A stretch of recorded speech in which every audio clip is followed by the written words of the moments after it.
Hello दोस्तों, तो आज हम लोग स्टैटिक जीके का एक बहुत ही इंपॉर्टेंट टॉपिक सेंसस ऑफ 2011 यानी 2011 की जनगणना की बात करने जा रहे हैं। दोस्तों, यहाँ पर हमारी सभी परीक्षाओं में लगभग एक क्वेश्चन सभी परीक्षाओं में लगभग पूछा जाता है। तो चलिए आइए दोस्तों, हम लोग इसमें समझते हैं कि कौन कौन से कुछ इंपॉर्टेंट क्वेश्चंस हैं जो हमें परीक्षाओं में आते हैं। तो दोस्तों, सबसे पहला जो हमारा क्वेश्चन है कि भारत की प्रथम जनगणना कब हुई। तो दोस्तों, अगर हम लोग भारत की प्रथम जनगणना की बात करते हैं तो दोस्तों, भारत की प्रथम जनगणना हुई थी वो 1872 में हुई थी।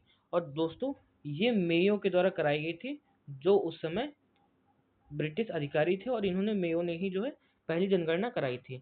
यह जनगणना दोस्तों सिर्फ एक मात्र बेस टाइप की थी, जिससे सिर्फ ये आइडिया लगाया जा रहा था कि जनगणना भारत में सक्सेस हो सकती है कि नहीं हो सकती है। इसमें भारत के बहुत सारे ऐसे नागरिकों की गिनती नहीं की गई थी, इसीलिए इसको नियमित जनगणना नहीं मानते हैं। इसलिए एक दूसरा भी प्रश्न बनता है कि भारत की प्रथम नियमित जनगणना कब हुई थी। तो दोस्तों, जो भारत की प्रथम नियमित जनगणना हुई थी वो दोस्तों 1881 ईस्वी में हुई थी। 1881 ईस्वी में। इसके बाद दोस्तों, जो एक प्रश्न पूछा था बहुत अत्यधिक परीक्षाओं में, वह यह प्रश्न है कि स्वतंत्र भारत की प्रथम जनगणना कब हुई। मतलब भारत जब स्वतंत्र हुआ था उसके बाद भारत की प्रथम जनगणना कब हुई। तो दोस्तों, इसका राइट आंसर है 1951 में जो है स्वतंत्र भारत की पहली जनगणना हुई थी। इसके बाद दोस्तों, हमारा जो अगला प्रश्न है वो यह दिया गया है कि जनगणना सामान्यतः कितने वर्षों में होती है। तो दोस्तों, जनगणना जो होती है सामान्यतः वो 10 वर्षों में होती है, किंतु जो हमारी 2027 की जनगणना होने वाली है यह दोस्तों 16 साल के बाद होगी। यहाँ पर ये जो है जो 10 सालों की टाइमिंग होती है यहाँ पे ब्रेक हो चुकी है।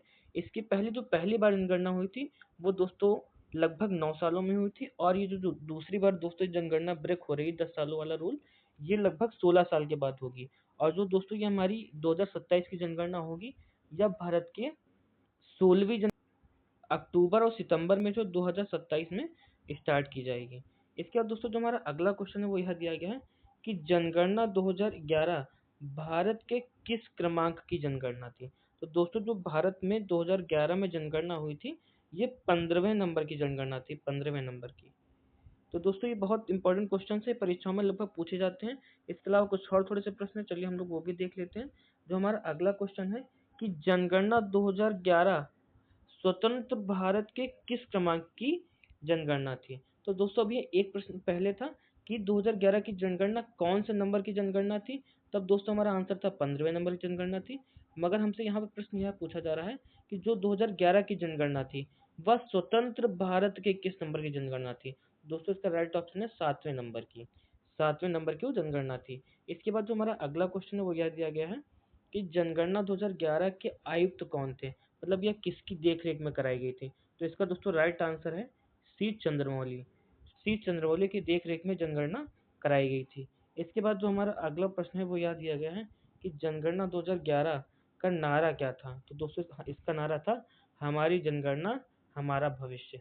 हमारी जनगणना हमारा भविष्य। ये दोस्तों बहुत ज्यादा इंपॉर्टेंट क्वेश्चन है और परीक्षाओं में कई बार पूछा जा चुका है। इसके बाद हमारा जो अगला क्वेश्चन है, जनगणना 2011 के अनुसार सर्वाधिक जनसंख्या वाला राज्य कौन सा था। तो दोस्तों, सर्वाधिक जनसंख्या वाला राज्य उत्तर प्रदेश था।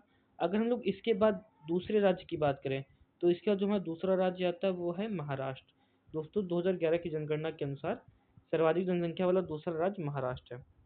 इसके बाद हमारा जो अंतिम प्रश्न है वो यह दिया गया है कि जनगणना 2011 के अनुसार न्यूनतम जनसंख्या वाला राज्य कौन सा था। तो दोस्तों, सिक्किम न्यूनतम जनसंख्या वाला राज्य था। तो दोस्तों, कुछ बहुत महत्वपूर्ण क्वेश्चंस थे जो हमारी परीक्षाओं में बार बार पूछे जाते हैं। Thank you.